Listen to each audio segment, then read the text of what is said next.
السلام عليكم ورحمة الله وبركاته. الحمد لله رب العالمين والعاقبة للمتقين. الصلاة والسلام على نبينا محمد صلى الله عليه وسلم. புகழ் அனைத்தும் அண்ட சராசரங்களை படைத்தாளுகிற அல்லாஹ் ஒருவனுக்கே உரியது என்று அல்லாஹுவை புகழ்ந்து இந்த உரையினை ஆரம்பம் செய்யும். கண்ணியம் நிறைந்த அல்லாஹ்வின் நல்லடியார்களே, அருமை சகோதரிகளே, அல்லாஹ்வுடைய கிருபையினால் 2 நோன்புகளை நிவர்த்தி செய்துவிட்டு ரமலானுடைய 3வது இரவில் இரவு நேர தொழுகையை நிறைவேற்றி இங்கே அமர்ந்திருக்கிறோம்.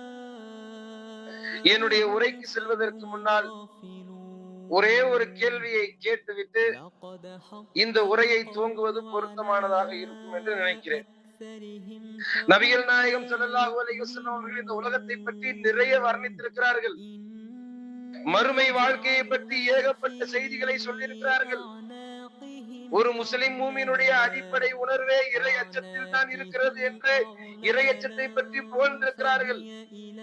அப்படிப்பட்ட அல்லாஹ்வின் தூதர் அவர்கள் இந்த உலகத்திலேயே சிறந்த பொருள் எது தெரியுமா, இந்த உலகத்திலேயே சிறந்த பொருள் எது தெரியுமா என்று கேட்கிறார்கள். அது என்ன என்கிற பதிலை உங்களிடத்திலிருந்து நான் எதிர்பார்க்கிறேன். இந்த உலகத்திலேயே சிறந்த பொருள் அப்படின்னு ரசூல் ஸல்லல்லாஹு அலைஹி வஸல்லம் எதை வர்ணிச்சு சொன்னாங்க சொல்லுங்க பாப்போம். பெண்களை பார்த்து இந்த கேள்வியை கேட்கிறேன். மைக் வேணா அது இருக்கு, 2 மைக் இருக்கு, இன்னொரு மைக் கூட தரேன். மைக்ல சொல்லணும்னா நாங்க மைக் இல்ல அப்படியே சொன்னாலும் சொல்லுங்க. என்னப்பா சொல்றாங்க ஆத்திஃப்?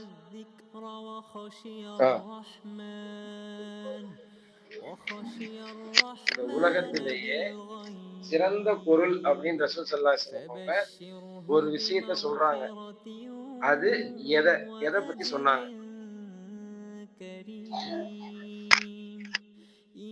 தெரியல. என்னப்பா? ஈமான் வேற, தொழுகை வேற, குர்ஆன் வேற, துஆ வேற.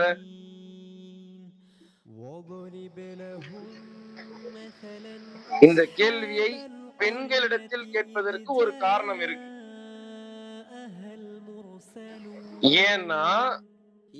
ஏன்னா அது யார் என்றால் சாலிகான பெண். ரசூல் ஸல்லல்லாஹு அலைஹி வஸல்லம் சொல்றாங்க, கைரும் மத்தா துன்யா வல் மர்அத்து சாலிஹா. உலகத்திலேயே சிறந்த பொருள் எது என்று தெரியுமா? சாலிகான பெண் தான். உலகத்துல சிறந்த பொருள் அப்படின்னா சாலிகான பெண். சொத்து, சுகம், அந்தஸ்து, அதிகாரம் எல்லாத்தையும் விட. அப்ப இஸ்லாம் பெண்களை எப்படிப்பட்ட இடத்துல வைக்குதுன்னு பாருங்க. பெண்ணை அப்படி உயர்த்தி நிறுத்துது. நீதான் உலகத்திலேயே சிறந்தவள். சாலிகான அந்த பெண் நம்முடைய உள்ளத்துல இருக்கிற அந்த உள தூய்மையை வச்சுதான். அல்லாஹ் அழகான பெண்ணுன்னு சொல்லல, பணக்கார பெண்ணுன்னு சொல்லல, சிறந்த குலத்தை பத்தி பேசல, சாலிகான பெண். இப்ப அடுத்து ஒரு கேள்வி கேக்குறேன். உலகத்திலேயே சிறந்தவர்கள் அப்படின்னு அல்லாஹ் 2 பேரை முன்னுதாரணம் காட்டினா மூமின்களுக்கு. மூமின்களுக்கு சிறந்தவங்க 2 பேர் அல்லாஹ் முன்னுதாரணம் காட்டுறான். அவங்க பேரை சொல்லுங்க பாப்போம். இதுக்காவது கரெக்டா ஆன்சர் பண்ணிடுங்க பாப்போம்.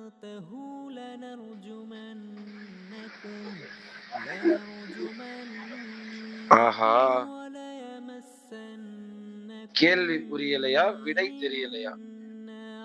உலகத்திலேயே சிறந்தவர்கள் என்று முஃமின்களுக்கு அல்லாஹ் முன்னுதாரணமாக 2 பேரை சொல்றான். அந்த 2 பேரு யாரு? ஒன்னு முகமது நபி, இன்னொன்னு ஈசா நபி. கரெக்டா? இல்லன்னா நீங்க சொல்லுங்க. அல்லாஹ் 2 பேரை உலகத்திலேயே சிறந்தவங்களா மூமின்களுக்கு முன்னுதாரணமா காட்டுறான். அதுல ஒண்ணு ஃபிர்அவுனுடைய மனைவி ஆசியா, இன்னொன்னு மரியம் அலைஹிஸ்ஸலாம். இந்த 2 பேரை நீங்க யோசிக்கணும். ஏன்னா இன்னைக்கு நிறைய பெண்களுடைய புலம்பல் எப்படி இருக்குன்னா, என் கணவன் சரியில்லை, என் குடும்பம் சரியில்லை, வழிபாட்டிலே ஈடுபடுவதற்கு எனக்கு நேரம் கிடைக்கல, நேரம் பத்தல என்று காலத்தின் மீது பழி போடுகிறோம் அல்லவா? ஃபிர்அவுன் வரலாற்றிலே கொடியவன் என்று பெயரிடப்பட்டிருக்கிற, பல்வேறு கொலைகளை செய்த, அன ரப்புக்குமுல் ஆலா, நான் தான் உங்களுடைய இறைவனுக்கெல்லாம் பெரிய இறைவன் என்று கங்கணம் கட்டி கொண்டு திரிந்த அந்த ஃபிரௌனுடைய மனைவியை அல்லாஹ் சொல்றான் உலகத்துல உள்ள எல்லாருக்கும் முன்மாதிரி. சுப்ஹானல்லாஹ். அப்போ இஸ்லாத்தை பின்பற்றுறதுக்கு இடம் பொருள் ஏவலை காரணம் காட்டக்கூடாது. எனக்கு நேரம் கிடைக்கல, என் புருஷன் அனுமதிக்கல, என் குடும்ப சூழ்நிலை ஒத்துக்கல, எப்பேற்பட்ட சூழ்நிலையாக இருந்தாலும் அந்த சூழ்நிலையை தனக்கு சாதகமாக மாற்றக்கூடிய சக்தி பெண்ணுக்கு இருக்கு. ஃபிரௌனிடத்துல மனைவியா இருந்துகிட்டு முஸ்லிமா வாழவே முடியாது. அப்படிப்பட்ட இடத்துல வாழ்ந்த ஒரு அம்மாவை அல்லாஹ் ஒட்டுமொத்த உலக மக்களுக்கும் முன்மாதிரியா காட்டுறானே. லரபல்லாஹு மஸலல் லில் முஃமினீன் இம்ராஅத் ஃபிரௌன். அப்ப ஃபிரௌனுடைய மனைவி அல்லாஹ் சொல்றான். எப்படி ஒரு சாதாரண விஷயம் நினைக்கிறீங்களா? இது சாதாரண நினைக்கிறீங்களா? ஒரு பெரிய ஆட்சி அதிகாரத்துல இருந்தவங்க, வசதிகளை பார்த்தவங்க, அந்த பிரச்சாரத்தை புரிஞ்சவன அவங்கள்ட்ட வரக்கூடிய அந்த மன வலிமை, பெண்கள்ட்ட அந்த இருக்கிற அந்த விடாப்பிடி குணம் இருக்கு பாருங்க, அது சாதாரணமா இடம் போட முடியாது. இன்னைக்கு நம்ம பெண்களுக்கு விடாப்பிடி குணம் இருக்கு. எதுல இருக்கு? அந்த நடிகை போட்டுக்கிற போட்டோல இருக்கிற புடவை சூப்பரா இருக்கு, எனக்கு அதுதான் வேணும் அப்படின்னு அடம் பிடிக்கிறதுல இருக்கு. நான் இப்படித்தான் வாழுவேன் அடம் பிடிக்கிறதுல இருக்கு. இறை நிராகரிப்பாளனை தேர்வு செய்து விட்டு அவன் கூட தான் வாழுவேன் நிக்கிற விடாப்பிடியில இருக்கு.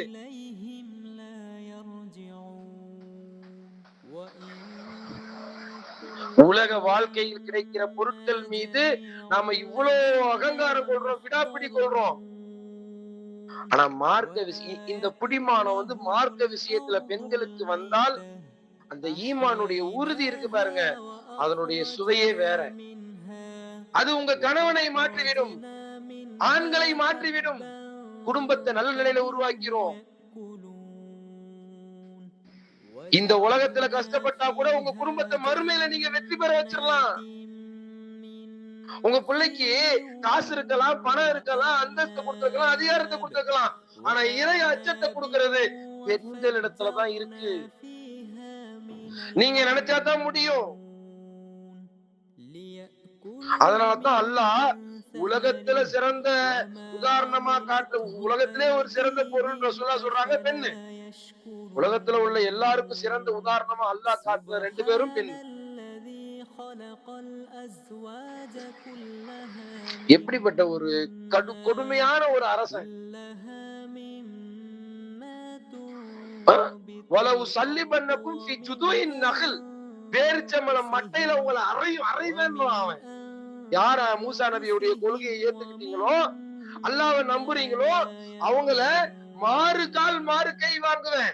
வலது கையை வெட்டுனா இடது காலை வெட்டுவேன், இடது கையை வெட்டுனா வலது காலை வெட்டுவேன், அப்படி வெட்டி ஜடமாக்கி விடுவேன் அப்படின்னு மிரட்டுன அவன் மனைவி ஒட்டுமொத்த உலகத்துக்கும் சிறந்த உதாரணம். அப்போ பெண்கள் அவ்வளவு ஒரு பவர்ஃபுல்லானவங்க. ஆனால் சில பண்புகளை வளர்த்துக் கொள்ளணும், சில குணாதிசயங்களை வளர்த்துக் கொள்ள வேண்டும். மரியம் அலைஹிஸ்ஸலாம் அவங்க மேல எவ்வளவு கெட்ட பேரை சுமத்துனானுங்க, எவ்வளவு பழி சொல்ல சுமத்துனாங்க.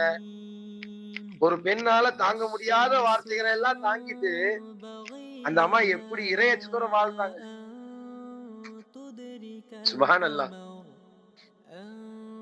அல்லாஹ் இறைவனுடைய அத்தாட்சியா கொடுத்த அந்த ஈசா அலைஹிஸ்ஸலாம் அவங்கள மரியம் அலைஹிஸ்ஸலாம் எப்படி சொல்றாங்க, அவங்க யாரோடயோ போயிட்டு வந்தாங்க, விபச்சாரின்ற அளவுக்கு அவங்கள சித்தரிச்சாங்க. நஊது பில்லாஹ், அல்லாஹ் நம்மளை பாதுகாக்கணும். மனம் எவ்வளவு வேதனைப்பட்டிருக்கும். அந்த உறுதி, மார்க்கத்தின் மீது பெண்களுக்கு இருக்கிற உறுதி, அது ஒரு முறை ஆழமாக பதிந்து விட்டால் அவங்கள மிஞ்ச யாருமே இல்லை. அந்த இபாதத், ஈமான் சீர்திருத்தப்படணும். ஆக ஒட்டுமொத்த உலகத்திலேயே சிறந்த பொருளாக பேசப்படுகிற இந்த பெண்கள் குடும்பத்தினுடைய ஒரு அங்கமா இருக்கிறாங்க. எனவே தான் நம்ம என்ன பண்ண போறோம், இந்த ரமலான் முழுக்க இஸ்லாம் கூறும் குடும்பவியல்.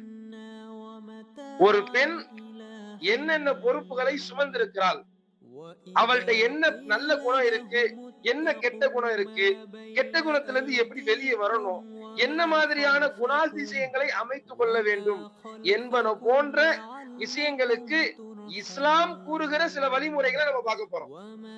இஸ்லாம் எல்லாமே கத்து தருது, நாம தான் அதை புரிஞ்சுக்கிறது இல்ல. நிறைய குடும்பங்கள்ல மன நிம்மதி இல்ல, நிறைய பிரச்சனை, தலாக் வரைக்கும் நிறைய குடும்பங்கள் சீரழிச்சு போகுது, பிள்ளைங்க அனாதையா நெருக்கடியா கிடக்குறாங்க.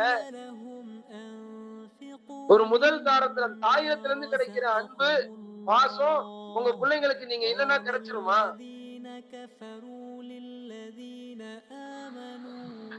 ஒரு பெண் இருப்பா மரணிப்பா. ரெண்டாவது, ஒருவேளை ஒரு தாயாக யாரோ ஒருத்தர் நான் மறந்துச்சிடுறேன், எனக்கு பிறகு என் பிள்ளைய வரவை எப்படி வழி நடத்துவா? அப்ப அவளுக்கு நான் என்ன கத்து கொடுத்துட்டு போனேன், என் பிள்ளைங்களுக்கு என்ன தேவை? சமைச்சு போடுறீங்க, கஷ்டப்படுறீங்க, காலையில எந்திரிச்சு வீட்டுல துணி துவைக்கிறதுல இருந்து, சமைக்கிறதுல இருந்து, கணவனுடைய வேலையை செய்யறதுல இருந்து, வீட்டை சுத்தமா வச்சுக்கிறதுல இருந்து எக்கச்சக்கமான சுமைகள். அதை வர்ணிக்கவே முடியாது. ஆண்களை விட உண்மையிலே கஷ்டத்தை யார் அதிகமா சுமக்கிறாங்க? பெண்கள் தான். ஆம்பளைங்க வெளியே வேலைக்கு போறோம், கஷ்டப்படுறோம், சில சுமைகளோட வருவோம் போவோம், அதெல்லாம் ஒரு புறம் இருந்தால் கூட ஏதோ 4 பேருடைய முகத்தை பாக்குறோம், சுத்துறோம், திரியிறோம், வரோம் போறோம். ஆனா பெண்களுடைய வாழ்க்கை அப்படி இல்லை. அப்படி நினைச்ச மாதிரி சுத்த முடியல, நினைச்ச மாதிரி நட்புறவுகளோட வெளியே போக முடியல, வர முடியல. ஏன்னா வீட்டுல இருக்கிற குடும்ப சுமை. டெய்லி காலைல டிஃபன் செய்யணும், டெய்லி மதியான உணவு செய்யணும், டெய்லி நைட்டு உணவு செய்யணும், துணி துவைக்கணும், பிள்ளைங்களை பாத்துக்கணும், பிள்ளைங்களுக்கு தேவையானதை செய்யணும், பார்த்து செய்யணும். அது கஷ்டம்தான், சுமைதான், மறுக்கல. இதையெல்லாம் கடந்து விட்டு பெண்களிடத்தில் வர வேண்டிய சில நற்குணங்கள் எப்படி ரசூல் ஸல்லல்லாஹு அலைஹி வஸல்லம் அவங்களுடைய வாழ்க்கையில நடந்த ஒரு சின்ன விஷயத்தை சொல்லி இன்னைக்கு உரையை முடிச்சுக்கிறேன். ரசூல் ஸல்லல்லாஹு அலைஹி வஸல்லம் அவங்க வஹி வரக்கூடிய அந்த நேரம் இறை செய்தி இறங்குது. ஜிப்ரீல் அலைஹிஸ்ஸலாம் அவங்கள பார்த்துட்டு பயந்து போய் ரசூல் ஸல்லல்லாஹு அலைஹி வஸல்லம் வீட்டுக்கு ஓடி வராங்க. என்ன தெரியுமா சொல்லிட்டு ஓடி வராங்க? சொல்லுங்க பாப்பா, என்ன சொல்லிட்டு வந்தாங்க ரசூலுல்லாஹ்? அப்போ ஃபர்ஸ்ட் டைம் ஜிப்ரீல் அலைஹிஸ்ஸலாம் அவங்கள பார்த்த உடனே ரசூலுல்லாஹ் வீட்டுக்கு கத்திக்கிட்டு வராங்க. என்ன வார்த்தை சொன்னாங்க அப்போ?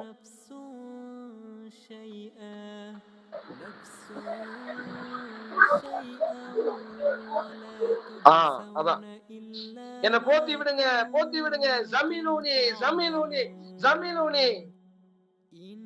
அவங்க வார்த்தை என்ன? என்ன போத்துங்க போத்துங்க. ஒரு கற்பனைக்கு வச்சுக்கங்களேன், நம்ம வீட்டுக்காரு இப்படி ஏதோ ஒரு பிரச்சனையில மாட்டிக்கிட்டு ஏதோ ஒரு மனித வீட்டுக்கு பயந்து போய் ஓடி வந்தாருன்னா என்ன கர்மத்தை பார்த்தேன்? அன்னாலும் ஒரு ரோதனை. குடிச்சிட்டு வந்தியா? எவன் கூட சண்டை போட்ட?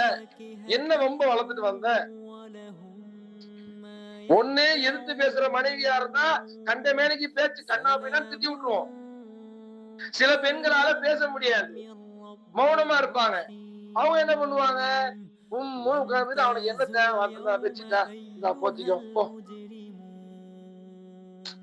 அப்போ நல்ல வாய்க்கு வாய் பேசுற மனைவியா இருந்தா திட்டுறா, வாய் பேசாத மனைவியா இருந்தா என்னமோ புலம்பிட்டு கிடக்குறான் மனசுக்குள்ள திட்டுவோம்.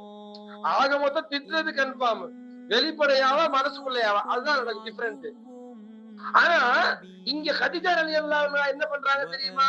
நபிகள் நாயகம் ஸல்லல்லாஹு அலைஹி வஸல்லம் முதல் மனைவி கதீஜா அவங்க என்ன செய்யறாங்கன்னா, வீட்டுக்கு அவங்க ஓடி வரவும் அவங்கள தாங்கி பிடிச்சு அரவணைக்கிறாங்க. லா தஹ்சன், கவலைப்படாத, வல்லாஹி லா தஹ்ஸீகல்லாஹு அபதா, அல்லாஹ் ஒருபோதும் உங்களை இழிவுபடுத்த மாட்டான். அந்த வார்த்தைக்கு ஏத்த மாதிரி முகமது நபி இருந்தாங்க. நம்ம கணவர் ஒருவேளை தொழுவது இல்ல, வாயை திறந்தா ஒரு நல்ல வார்த்தை வர்றது இல்ல, குர்ஆன்ல ஒரு எழுத்த ஓதுறவரா கிடையாது, 4 பேருக்கு தர்மம் பண்றது கிடையாது, எல்லாத்திலும் இருக்கிறனால நம்ம கணவருக்கு அப்படி அட்வைஸ் பண்ண முடியல. அதை நான் ஏத்துக்கிறேன், புரியுது. ஆனா அப்படி அட்வைஸ் பண்ற அளவுக்கு நம்ம வீட்டு பெண்களுக்கு மார்க்கப்பட்டு இருக்கா? இல்ல. நமக்கு தெரிஞ்சதெல்லாம் என்ன? நாடகத்தை பாக்குறதுக்கும் படம் பாக்குறதும், பக்கத்து வீட்டு சண்டையோ, அவன் புருஷன் அவன் கூட பேசுனா இவன் யாரு கூட போன, இவன் வீட்டு கதை என்ன, அவன் வீட்டு கதை என்ன, அவன் என்ன துணிமணி எடுத்தா, இவன் என்ன எடுத்தா, இதுதான் நம்மளுடைய மண்டல ஏறி இருக்கு. அது இந்த புரிதல். அப்படி வீட்டுக்கு வந்தவன அவங்கள அரவணைச்சு, உங்களுக்கு நல்ல குணம் இருக்கு, நீங்க தசீலுர் ரஹம், உறவுகளை இணைச்சு வாழ்றீங்க, நீங்க ஏழைகளுக்கு உதவி செய்றீங்க, உங்களுக்கு நல்ல பேர் இருக்கு, அல்லாஹ் உங்களை எப்படி கைவிடுவான்? வாங்க, எனக்கு தெரிஞ்ச ஒருத்தர் இருக்கிறார், என் சொந்தக்காரரு, வரக்கத் இப்னு நௌஃபல், அவட்ட நான் கூட்டு போறேன் அப்படின்னு அவங்கள ஆற அமர உட்கார வச்சு அவங்களுக்கு போர்த்தி விட்டு உபதேசம் பண்ணி அவங்களுக்கு வழிகாட்டுறாங்க. இப்ப இந்த மாதிரியான உறவு நம்ம குடும்பத்துல இருக்குதா? ஒரு கணவன் மனம் சோர்ந்து போய் துவண்டு போய் இருக்கும் பொழுது அவனுக்கு ஆறுதல் வார்த்தை நம்ம சொல்றோமா? நான் பிராக்டிகலா சொல்லணும்னா, ஆறுதல் வார்த்தைகள் பேசுறதுக்கான முகாந்திரம் நம்ம வீடுகள்ல இல்ல. ஏன் இல்லைன்னா, இன்னைக்கு இருக்கிற கணவன் மனைவி உறவு என்பது உறவுக்காகவும் குழந்தைகளை பெற்றுக் கொள்வதற்காகவும் ஏதோ ஒரு மிஷின் வாழ்க்கை வாழ்ந்துகிட்டு இருக்கிறோம். பேருக்கு அவர் புருஷன், பேருக்கு இவங்க பொண்டாட்டி, அப்படிதான் வாழ்ந்துட்டு இருக்கிறோம்.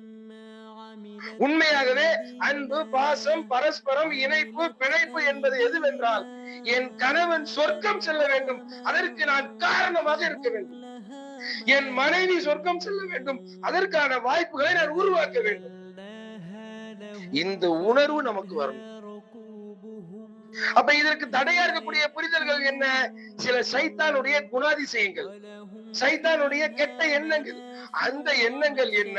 சைத்தான் எப்படி குடும்பங்களை பிரிக்கிறான், சிதைக்கிறான், சீரழிக்கிறான், அதனால் பிள்ளைகள் என்ன கஷ்டப்படுறாங்க, சமூகம் எப்படி சீரழிகிறது, ஆண் எப்படி வழித வருகிறான், இது போன்ற விஷயங்களை எல்லாம் இஸ்லாம் எப்படியான தீர்வுகளோடு பேசுகிறது என்பதைத்தான் இந்த இஸ்லாம் கூறும் குடும்பவியல் என்கிற தலைப்பின் கீழ் நாம் கடைபிடிக்க வேண்டிய சில ஒழுங்குமுறைகளை பற்றி இன்ஷா அல்லாஹ் தொடர்ச்சியாக இந்த ரமலான் முழுக்க பேச இருக்கிறோம். அல்லாஹ் அருள் புரிவானாக. வாஹிர் தாவானா அல்ஹம்துலில்லாஹி ரப்பில் ஆலமீன்.